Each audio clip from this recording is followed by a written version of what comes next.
Halo teman-teman, bertemu kembali di Family Corner. Kali ini kita akan membahas topik yang lagi lagi hot, banyak dibahas di berbagai media, media sosial, media massa, beragam media, yaitu tentang KDRT atau kekerasan dalam rumah tangga. Berdasarkan data dari Kementerian Pemberdayaan Perempuan dan Perlindungan Anak, sejak Januari hingga Agustus 2024, terdapat 9.881 kasus KDRT di Indonesia. Jadi kita bisa bayangkan sekitar 1.000 lebih kasus per bulan selama tahun 2024 ini. Aduan KDRT meningkat sebesar 32% dalam 5 tahun terakhir. KDRT juga menjadi salah satu penyebab tertinggi terjadinya perceraian di Indonesia. Namun pada realitanya teman-teman, ada banyak kasus KDRT yang tidak dilaporkan, khususnya kekerasan terhadap istri. Nah karena itu, kita sudah hadirkan narasumber yang memang paham sekali tentang topik ini. Karena itu sudah hadir bersama-sama dengan kita, Ibu Widiawati Gunawan. Selamat datang Ibu, terima kasih buat waktunya Pak. Ibu. Iya Pak, sama-sama Pak. MTH-nya di bidang konseling ya Bu ya? Betul Pak. Berarti memang ahlinya di bidang paham banget lah Bu tentang ya. KDRT ini. Nah beliau adalah konselor di Lifespring Counseling and Care Center. Langsung saja kita bahas Ibu. Baik, siap Pak. KDRT itu sebenarnya bentuknya apa saja sih Bu? Yang banyak mungkin diketahui orang tuh biasanya kekerasan itu secara fisik, itu ya yang banyak, juga secara emosional, secara seksual, dan juga mungkin secara verbal. Ada juga yang mengatakan kekerasan misalnya di dalam bentuk sosial atau finansial. Tapi yang kebanyakan yang kita ngerti itu fisik dan emosional juga seksual ya. Yang paling banyak terjadi Bu biasanya Bu? Paling banyak terjadi dan mungkin ke-expose mungkin di fisik, kekerasan fisik. Karena kan kelihatan ya Pak ya. Maksudnya setelah itu tuh ada kelihatan memarnya mungkin atau apanya, itu lebih membuat orang tuh melihat sih. Gitu. Sejauh mana Bu dikatakan kalau kekerasan fisik itu disebut dengan KDRT? Sejauh ini memang kekerasan ya. Kekerasan tuh mungkin diawali dengan biasanya mendorong Pak ya, atau menampar. Itu udah termasuk di dalam kekerasan dalam rumah tangga. Ya, setelah itu mungkin akan eskalasi kepada menendang, meninju, atau benar-benar menggunakan alat untuk memukul. Gitu. Apakah kalau namanya kekerasan itu ada siklusnya atau ada tahapannya atau gimana sih Bu sebenarnya Bu? Oke. Nah biasanya dalam kekerasan dalam rumah tangga itu memang ada siklusnya Pak. Siklusnya biasanya diawali dengan ketegangan. Ya ketegangan itu ya mungkin salah paham, konflik gitu ya. Berarti pasti diawali dengan begitu ya Bu ya? Betul, betul. Kan kita menikah pasti punya perbedaan Pak. Perbedaan cara pandang mungkin, pengelolaan keuangan mungkin. Jadi banyak hal yang mungkin jadinya membuat pelaku merasa bahwa ini nggak benar nih. Gitu ya. Nah kemudian cekcok. Nanti udah cekcok, siklus kedua itu adalah kekerasan jadinya. Udah mulai. Jadi tidak mungkin terjadi kalau suhu lagi nggak panas. Lalu terjadi kekerasan itu nggak mungkin ya Bu ya. Pasti ada ketegangan dulu, suhu memanas, baru kemudian mulai terpancing untuk muncul kekerasan. Seperti itu Bu ya. Betul. Ya. Dan makin lama makin cepat Pak siklusnya. Gitu maksudnya dari ketegangan itu ke kekerasan. Oh, jangka waktunya Bu ya. Jangka waktunya ya, jangka waktunya tuh lebih cepat aja. Gitu. Itu artinya semakin terlatih begitu ya. Semakin jadi habit ya, jadi familiar. Betul. Dan itu kemudian setelah itu siklusnya honeymoon tuh. Honeymoon jadi sangat baik.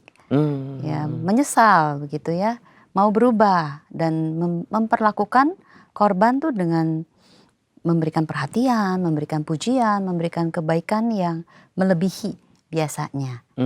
Ya, setelah itu ya udah siklus yang calm, tenang. Nanti setelah itu ya ada lagi, balik lagi kepada siklus ketegangan. Nah itu yang tadi saya bilang, antara satu siklus ke siklus berikutnya biasanya akan lebih cepat dan lebih cepat. Jadi memang makanya kalau bagi pasangan suami istri, misalnya nih Bu ya, berarti yang sering mengalami KDRT, ya sudah dah, yang penting saya ngalah aja deh, daripada tegang, suhu memanas, kemudian betul. terjadi lagi kekerasan. Betul. Ya Bu ya. Betul. Tapi kan lama-lama juga akhirnya kita lihat di media sosial, akhirnya nggak tahan juga. Berulang terus-menerus seperti itu. Iya, betul Pak. Kita bicara paling banyak sih memang berarti paling banyak yang mengalami kekerasan tentu saja wanita. Ya, Ada juga sih pria. betul. Ya Bu ya. Tapi yang paling banyak dulu, paling umum. Betul. Apa yang membuat seorang wanita itu mengalami itu bertahun-tahun dan pada akhirnya juga mereka diam saja, tidak melaporkan Oke. dan lain sebagainya, Bu. Baik, baik. Mungkin sebelumnya kita melihat juga kenapa si pelaku melakukan KDRT. Gitu juga kali Oke, ya. ya. Ya. Pelaku tuh melakukan KDRT karena mungkin trauma dia di masa lalu. Karena dia tuh di dalam lingkungan yang penuh kekerasan. Sehingga itu terpola di dalam pikirannya. Walaupun dia nggak suka nih. Saya melihat papa saya mukul mama saya nggak suka. Tapi ketika saya masuk ke dalam pernikahan, yang kemudian saya melakukan pola yang sama. Gitu. Nah itu yang terjadi, yang disebut dengan trauma. Dan ketika trauma terjadi kan kita pernah ngedengar yang di awal ya tentang trauma. Setelah trauma itu kan biasanya membuat seseorang bisa mengalami gangguan kepribadian, juga gangguan kecemasan. Nah gangguan-gangguan ini nih yang membuat mereka juga jadi sulit untuk regulasi emosi, penurunan self esteem, penurunan konsep tentang diri mereka. Yang mereka juga melakukan KDRT kenapa? Ya mungkin juga punya belief yang keliru. Misalnya sistem sosial yang mengedepankan gender, ya, yang mendukung bahwa gender laki-laki tuh memang harus mendominasi atau mengontrol perempuan. Loh, kan kita juga ada ya beberapa mungkin yang punya konsep yang keliru tentang istri tunduk kepada suami. Istri harus tunduk kepada suaminya. Tunduknya seperti apa ya? Pokoknya tunduk semua. Dalam segala hal. Dalam segala hal ya. Kalau enggak berarti enggak tunduk, berarti enggak dihargain. Nah itu kan termasuk sebenarnya si pelaku memiliki self concept or self esteem yang rendah, self worth yang rendah. Gitu ya, sehingga sedikit aja membuat dia merasa tidak dihargain. Gitu. Nah beberapa hal itu yang kemudian dia juga sulit regulasi emosi. Jadi kalau marah sedikit, bawaannya udah langsung maunya mukul. Karena itu bentuk kayak disiplin. Karena kamu tidak melakukan yang benar, saya harus mendisiplinkan kamu. Oke, berarti kita bahas dulu tentang pelakunya nih Bu ya. Ya, Oke. ya. Apakah memang kalau orang yang melakukan KDRT itu serta-merta memang karena trauma, Bu? Biasanya begitu Pak, karena gini, ketika kecil kita pasti terpola dengan apa yang kita lihat. Ya, ketika orang tua mengajarkan, anak akan lebih cepat belajar dari melihat apa belajar dari mendengar, Pak. Biasanya lebih melihat kan. Melihat itu satu contoh yang udah masuk aja nih ke dalam. Nah itu yang terpola. Jadi yang dia tahu mungkin normanya, yang normal di dalam pernikahan, dalam hubungan papa mama seperti itu. Itu yang mungkin terpola di dalam pemikiran dia. Gitu Ada ya. nggak Bu misalnya papa mamanya nggak pernah melakukan kekerasan dalam rumah tangga, tapi ternyata belajar dari mana lagi itu Bu? Ada nggak kasus seperti itu Bu? Ada aja Pak, ada aja. Mungkin juga memang papa mamanya tidak berantem, tidak KDRT. Tapi mungkin ketika dalam pengasuhan ke anaknya, itu banyak hal yang membuat trauma. Ya, ketika membuat trauma kan dia jadinya bingung. Dia jadinya juga memiliki gangguan tadi ya, gangguan kepribadian misalnya narsisistik, ya, borderline itu atau gangguan kecemasan, depresi misalnya, kecemasan yang berlebihan. Nah, itu kan membuat dia jadi tidak bisa meregulasi emosi dengan baik. Jadi mungkin secara emosi dibilangnya maksudnya kurang tidak dewasa. bisa mengelola emosinya Bu ya. Betul. Ketika dia marah, dia sebenarnya harus gimana sih? Nah, iya. Dia mungkin nggak punya referensi sebenarnya. Betul. Gitu ya Bu ya? Iya benar, nggak punya referensi ya. Mungkin ketika waktu kecil dia marah-marah karena banting-banting atau mukul-mukul, orang tuanya mungkin membiarkan. Jadi untuk mendapatkan sesuatu ya dia harus marah-marah. Betul. Baru dapatkan sesuatu. Iya. Dan karena mungkin orang tuanya takut misalnya dia marah-marah, bisa aja dikasih. Nah itu kan jadi pola lagi. Satu pola yang mungkin tidak sehat ya. Jadi bisa aja Pak, seperti itu. Jadi trauma kan, kita semua punya trauma sih. Iya. Ya, kita semua Apalagi punya ini trauma. kan sebenarnya kita bicara tentang menyakiti atau melakukan kekerasan kepada orang yang dikasihi Bu. Betul. Kalau yang tidak dikasihi, masih bisa dipahami gitu ya Bu ya, secara Walaupun logika tidak umum ya. Oke, saya diperbolehkan memukul gitu ya. dia karena dia sudah menyakiti saya tidak sayang dia, oke. Tapi ini kan orang yang saya kasihi, terus saya memukul dia, itu kan kayak kontradiktif ya Bu ya. Betul, betul, kontradiktif sekali. Sehingga itu yang membuat si korban ya Pak memiliki disonansi tuh di dalam kognitifnya. Ya, saya mengasihi orang ini, tapi orang ini mengasihi saya, tapi orang ini juga memukul saya. Nah itu juga membuat mereka tuh bingung. Dan pelaku biasanya juga melakukan controlling atau gaslighting. Gaslighting itu maksudnya membuat kamu tuh mempertanyakan realitanya yang benar yang mana. Dan si pelaku akan membuat kamu korban untuk percaya dengan realita yang saya buat. Misalnya kayak enggak lah itu cuma pikiran kamu aja, kamu terlalu sensitif. Misalnya. Jadi banyak hal gaslighting itu yang membuat korban juga jadinya bingung dengan realita dia. Juga kemudian diisolasi, nih korbannya jangan terlalu banyak punya teman. Gak boleh temenan sama sana sini tuh gak boleh.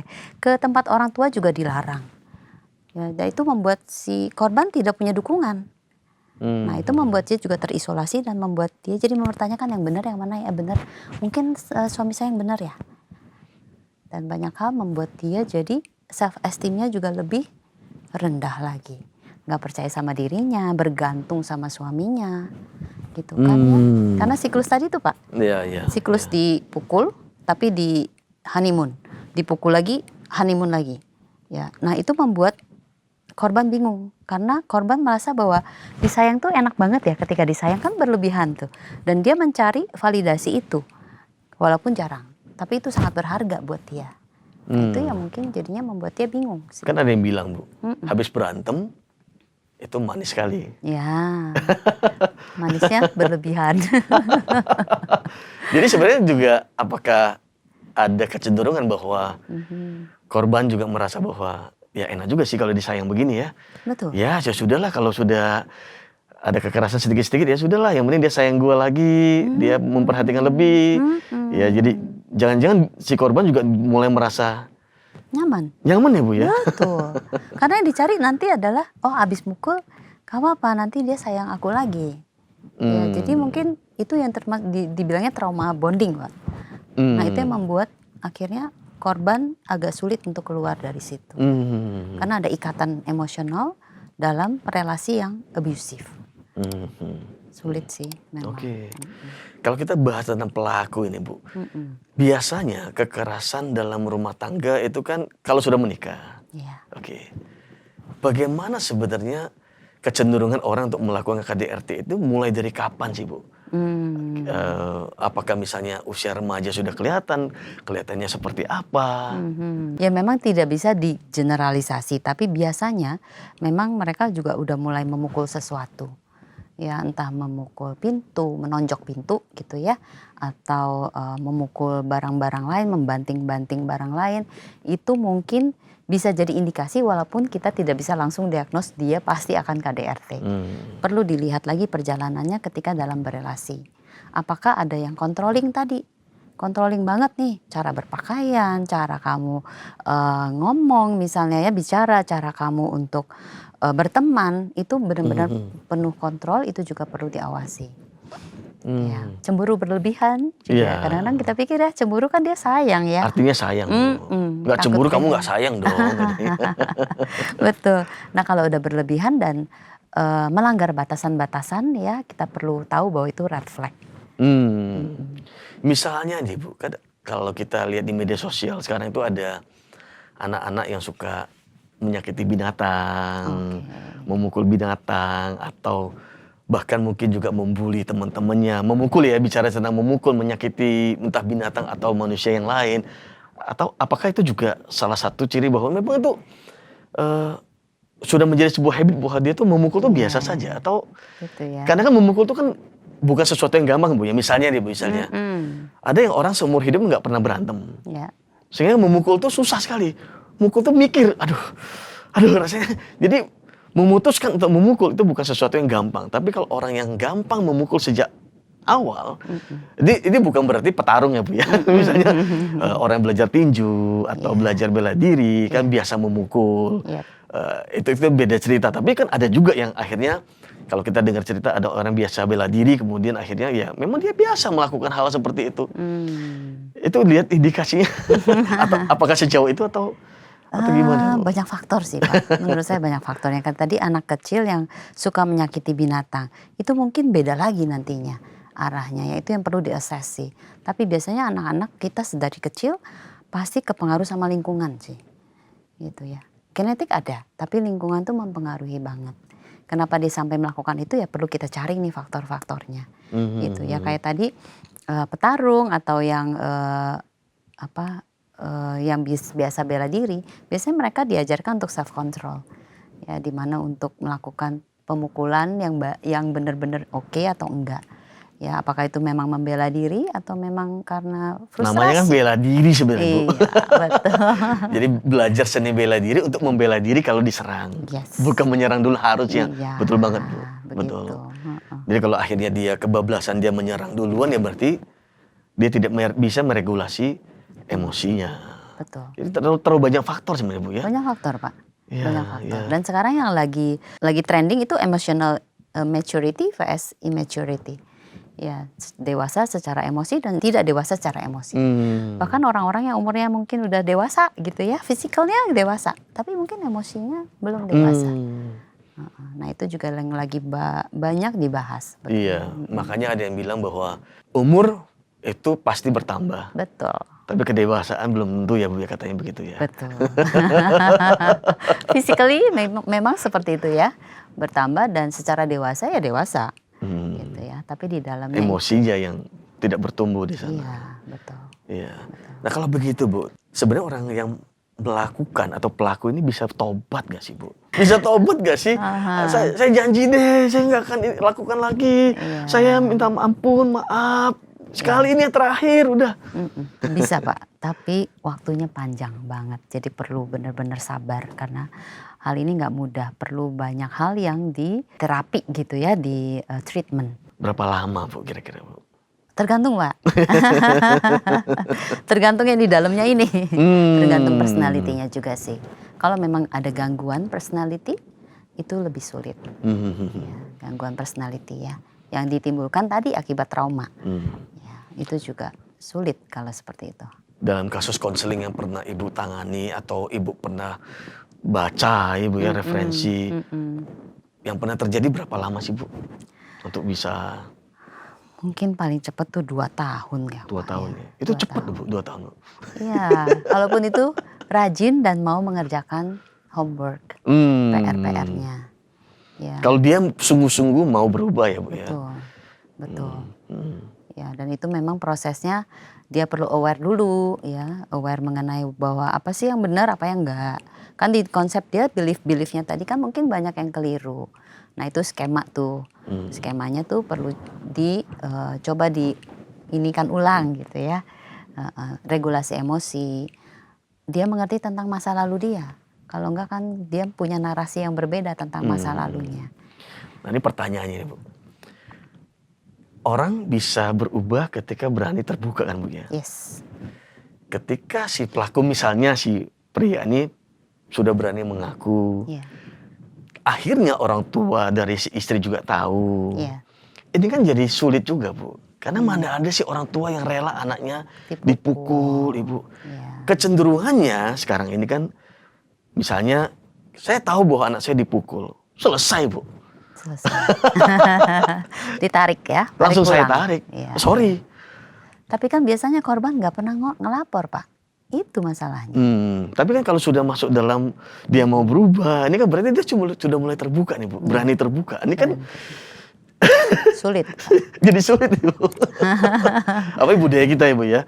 Orang tua mana pasti bela anak gitu loh. Apa anak saya dipukul, wah ini udah nggak terima nih. Sehingga proses ini kan memang nggak gampang ya Bu ya. Betul. Kalau udah melibatkan keluarga, betul. Ya memang lebih sulit. Tapi balik lagi kepada pasangan ini, maunya gimana? Ya istrinya maunya gimana? Suaminya maunya gimana? Gitu sih. Iya, iya. Sehingga memang sangat tergantung komitmen ya Bu ya. Komitmen. Betul. Nah kalau misalnya Bu, sejauh mana sih seorang misalnya istri yang mengalami kekerasan, cerai aja deh kita. Sulit nih. Kan ini juga pasti banyak orang bertanya, Bu. Iya. Boleh cerai nggak sih begini? Aduh, iya kalau 2 tahun sembuh. Kalau nggak sembuh. Kalau sampai tua juga masih begini, waduh, gua sih gimana? Sampai sejauh mana? Maksudnya, apakah sampai kalau sudah mengancam jiwa atau apa itu boleh atau gimana sih Bu biasanya? Iya, betul. Memang di kita sih yang penting kan memang keselamatan jiwa ya. Karena kita nggak tahu KDRT-nya bisa sejauh mana, karena ketika marah itu kan balik lagi orang tersebut tidak pakai prefrontal cortex, yang dipakai adalah emosinya. Sehingga kemarahan berdasarkan emosi kan fatal ya kadang-kadang. Nah, itu yang kita khawatirkan adalah keselamatan jiwanya. Jadi yang kita pentingkan keselamatannya, jiwanya dulu. Kalau memang mau cerai atau tidak, itu kita balikan lagi kepada korban.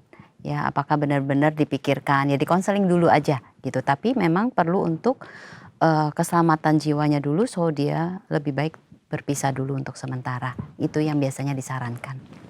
Kalau sampai sudah mengancam jiwa, lebih baik tarik diri dulu Bu ya. Betul. Baru dipikirkan mau gimana selanjutnya. Betul Pak.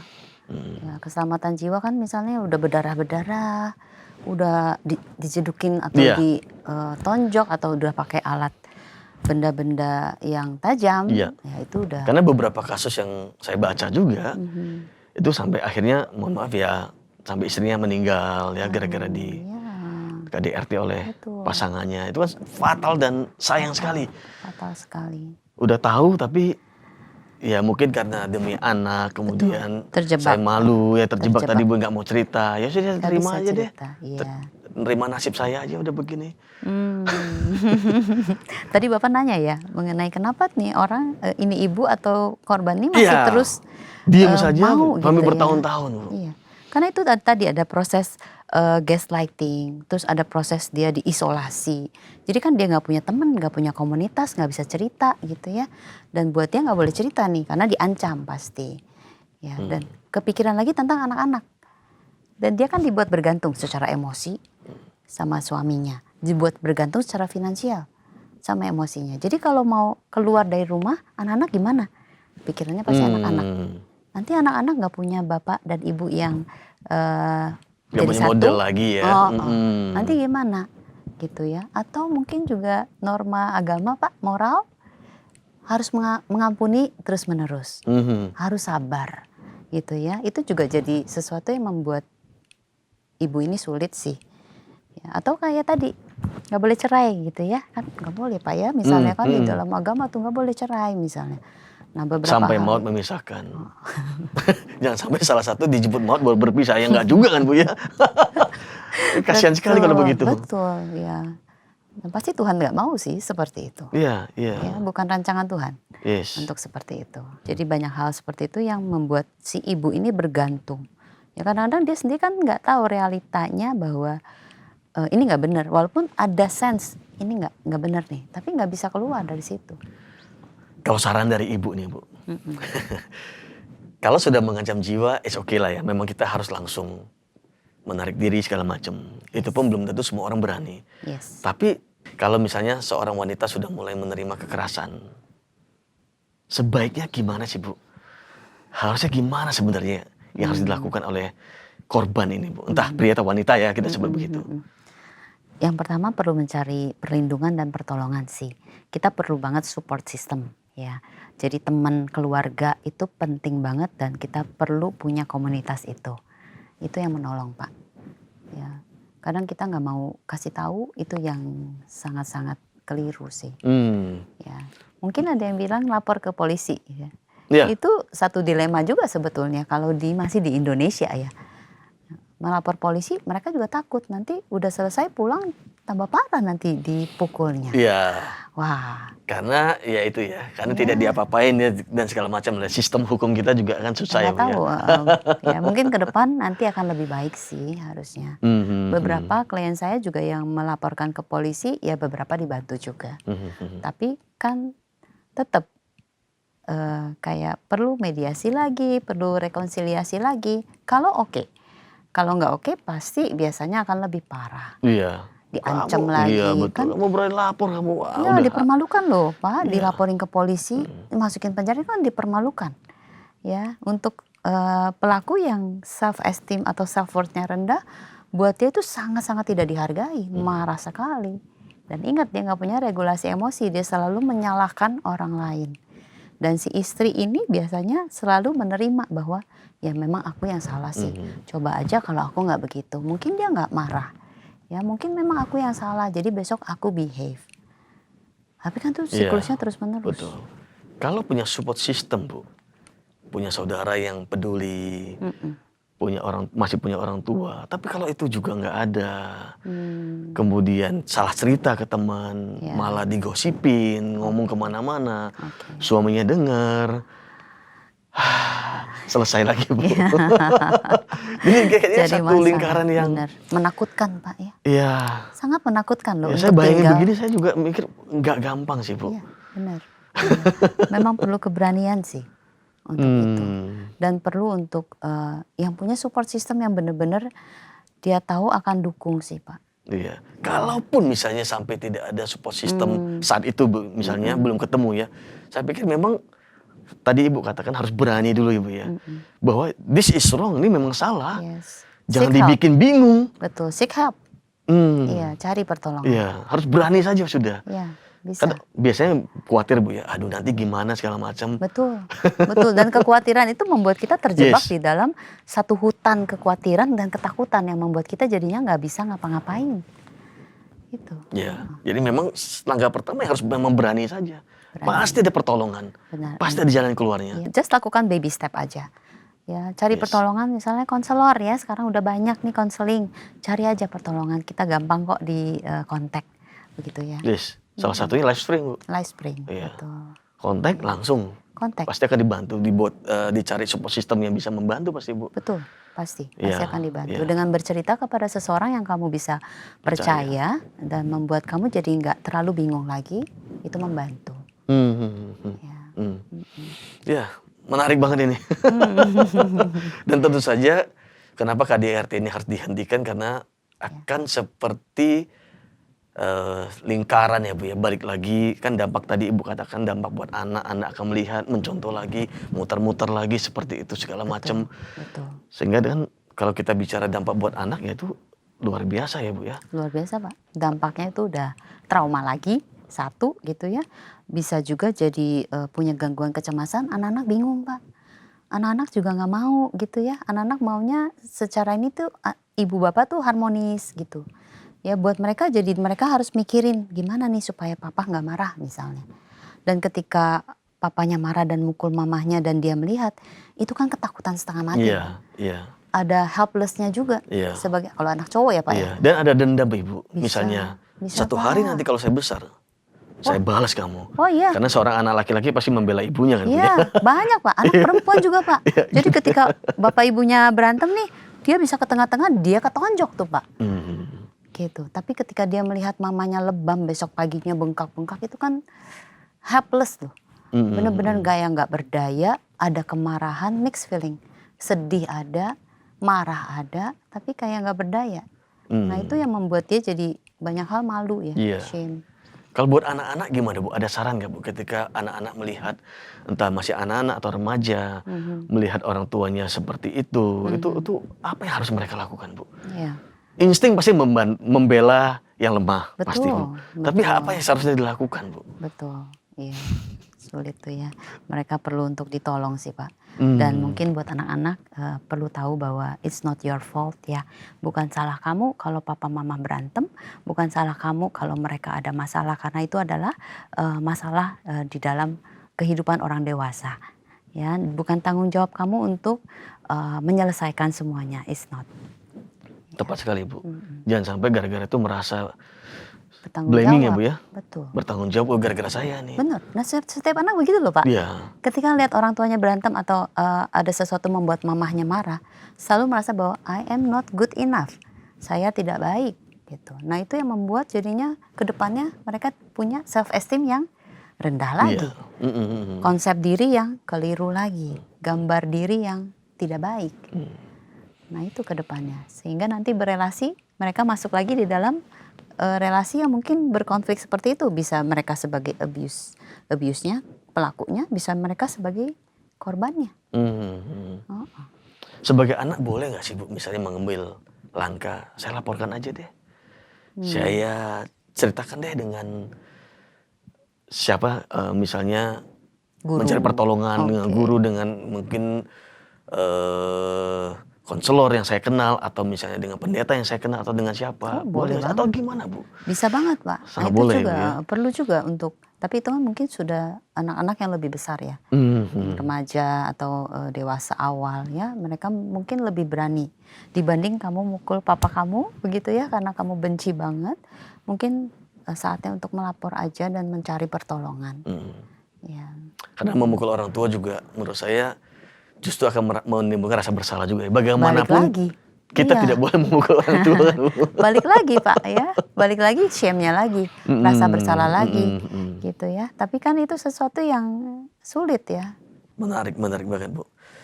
Baik dari sisi pelaku ya, kita lihat bahwa penyebabnya macam-macam, kemudian bagaimana bisa tobat atau tidak.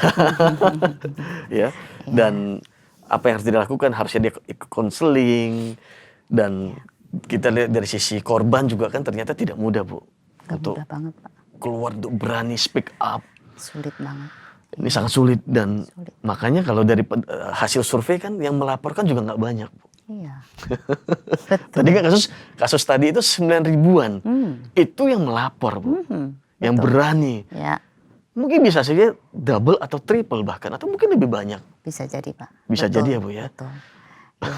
Karena mungkin awareness tentang mental health juga belum banyak ya. Semoga sih dengan banyaknya podcast, banyaknya mungkin info-info mengenai mental health, banyak orang lebih sadar sih. Ada pertanyaan terakhir dari saya nih Bu. Untuk mencegahnya, bagi teman-teman yang lagi berelasi belum menikah. Kalau belum menikah kan lebih cepat selesai Bu. Ya. Misalnya terjadi kekerasan dalam masa pacaran, itu lebih cepat selesai. Seharusnya Bu. Dibanding sudah menikah kan banyak hal yang dipikirkan. Nah, ada saran nggak Bu, misalnya dalam berpacaran, bagaimana baik pria wanita yang sudah dewasa ini saling menilai, ini kira-kira potensi nggak nih? Misalnya apakah harus lihat dengar ceritanya dulu papa mamanya seperti apa? That's a good, good insight, betul. Atau misalnya main ke rumahnya sehingga tahu polanya seperti apa. Oh si papanya suka nada tinggi, suka ini. Tapi belum tentu mukul sih. Tapi kok kayaknya suka gebrak meja atau apa. Saya nggak tahu nih Bu. Dari pengalaman Ibu. Ini cuma kira-kira ya Bu ya. Iya. Ya memang sih menurut saya kalau berpacaran itu adalah masa mengenal satu sama lain.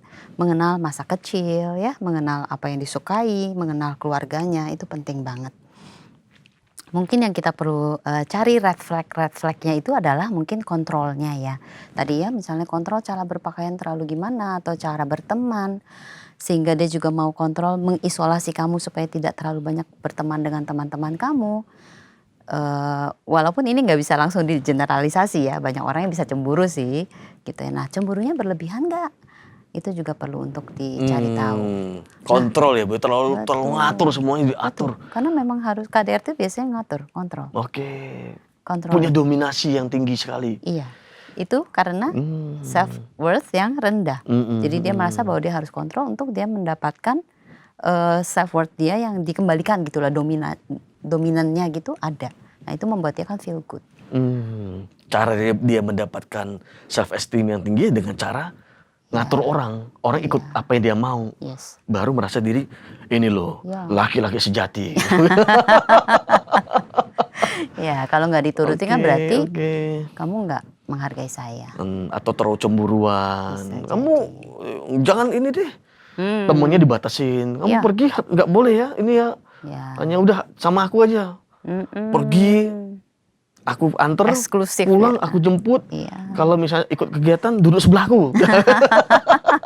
Kayaknya sayang banget ya Pak ya. Orang-orang di dosen, cie. Iya, so sweet gitu ya. Padahal dalam hati, aduh ini kayak apaan begini. Kalau kamu udah merasa bahwa kebebasan kamu terganggu atau boundaries kamu terganggu, itu udah perlu untuk kamu mungkin ngobrolin sama orang lain ya. Dan jangan takut untuk putus sebenarnya Bu ya. Betul. Kadang-kadang ada orang yang sudah pacaran lama, kemudian merasa, aduh sayang nih, ini ya. Sudahlah, kalau memang sudah red flag, selesaikan saja. Ya, apalagi kalau dia punya histori di hubungan yang lalu ada kekerasan. Iya. Atau mungkin dengan orang lain juga ada kekerasan. Ya kita perlu waspada aja sih. Itu ya. Karena saya pernah ada baca cerita gitu bahwa seorang wanita menikah kemudian ditanya, dulu kamu tahu nggak bahwa suamimu itu begitu? Sudah tahu. Ya. Tapi tetap menikah, Bu. Ya, ekspektasi. Dia akan berubah ya, Bu ya? Yes. Betul. Semua kita punya ekspektasi bahwa setelah menikah pasangan saya akan berubah. Which is not. Iya, itu kesalahan terbesar dalam pernikahan. Hati-hati dengan ekspektasi kita ya kalau kita nggak bicarakan. Iya.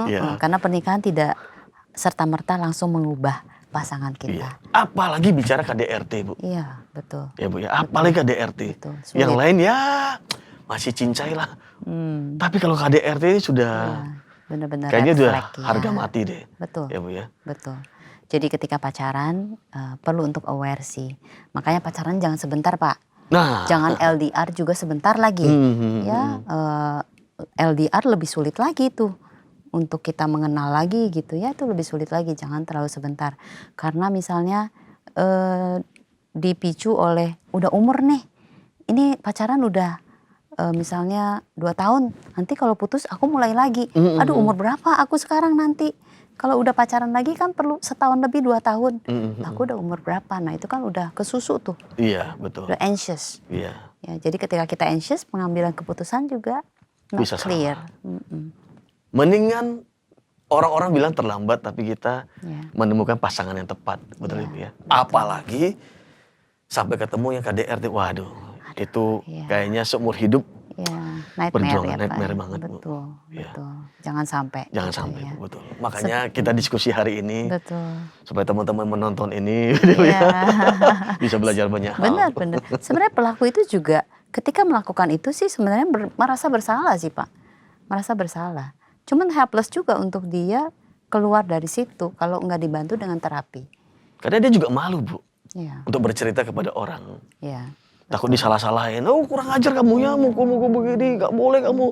Dan nggak ada yang nolong, cuma marah-marahin dia doang. Mungkin Benar. seperti itu ya, Bu. Dinasihatin. Iya. Itu nggak nolong sih. Tapi juga dinasihati nggak akan sembuh, Bu. Nggak bisa. Karena kan tadi ya, Bu ya, banyak masalah dalam hidup dia, Betul. personality dia. Betul. Apalagi kalau disuruh doa doang, Pak. Iya, ayo mari kita berdoa. Doa aja. Aduh susah. Nggak bisa. Bukannya saya meremehkan doa ya. Tidak loh.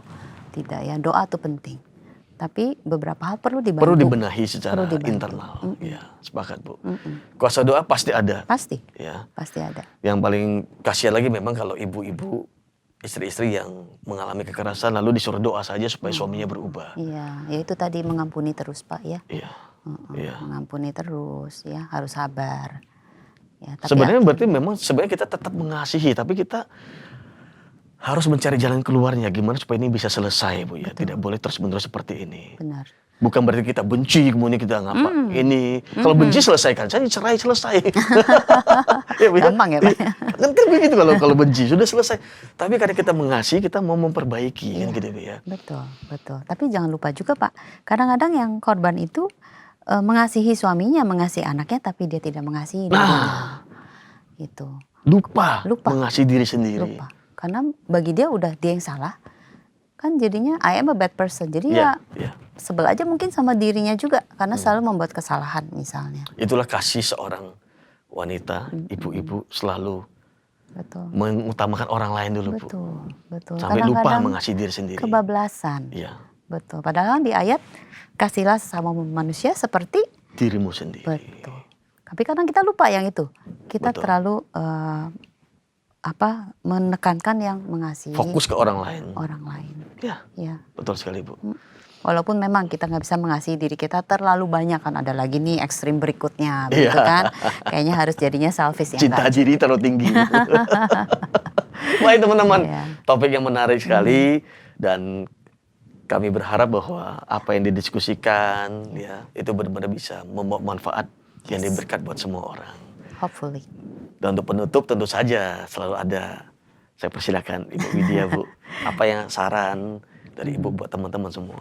Ya, jadi teman-teman, dari hasil kita diskusi hari ini, perbincangan kita hari ini, sebetulnya kita sulit juga ya untuk mencari siapa yang salah di sini. Ya, untuk pelaku mereka juga punya traumanya sendiri, mereka juga punya masalahnya sendiri. Mereka mungkin juga tidak mengerti what happened kepada mereka. Untuk korban juga banyak hal jadinya jadi terjebak aja di situ. Dan untuk anak-anak itu juga sangat berdampak. Ya, saya sangat sedih sekali kalau melihat anak-anak yang berdampak dari hasil hubungan orang tua yang kurang harmonis. Ya, perlu sekali untuk bagaimana couple pasangan ini untuk membuat sebuah komunikasi yang clear ya, untuk membangun cinta, membuat cinta, memupuk cinta, dan juga bagaimana membuat relasi ini tuh menjadi relasi yang saling growing, sehingga di dalamnya anak-anak dapat tumbuh dengan baik. Ya, kalaupun ada di antara teman-teman yang memiliki masalah di situ, yuk kita bicarakan sama-sama di ruang konseling. Ya, yuk kita cari bantuan, karena ini pasti masih bisa diperbaiki. Itu saja mungkin. Terima kasih untuk teman-teman semua. Terima kasih Pak Seng Terima Chuan. kasih Bu Widya buat waktunya. Ya. Teman-teman, sampai ketemu lagi di episode yang berikutnya.